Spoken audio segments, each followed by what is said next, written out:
आज दुपारी 12 वाजता तासगाव सांगली रोडवर MH10 Z8312 हा टेम्पो रंग नेत असताना अचानक पेटून संपूर्ण टेम्पो आगीमध्ये जळून खाक झाला।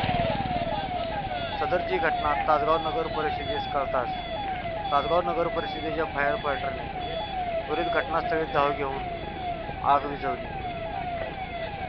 आज दुपारी 12 वाजता तासगाव सांगली रोडवर MH10 Z8312 हा टेम्पो रंग नेत असताना अचानक पेटून संपूर्ण टेम्पो आगीमध्ये जळून खाक झाला। सदरची घटना तासगाव नगर परिषदेस कळताच तासगाव नगर परिषदेच्या फायर फायटरने त्वरित घटनास्थळी धाव घेऊन आग विझवली।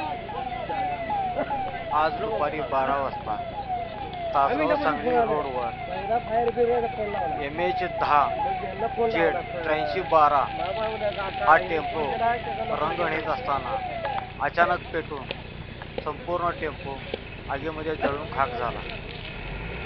सदरची घटना तासगाव नगर परिषदेस कळताच तासगाव नगर परिषदेच्या फायर फायटरने त्वरित घटनास्थळी धाव घेऊन आग विझवली। आज दुपारी 12 वाजता तासगाव सांगली रोडवर MH10 Z8312 हा टेम्पो रंग नेत असताना अचानक पेटून संपूर्ण टेम्पो आगीमध्ये जळून खाक झाला। सदरची घटना तासगाव नगर परिषदेस कळताच तासगाव नगर परिषदेच्या फायर फायटरने त्वरित घटनास्थळी धाव घेऊन आग विझवली।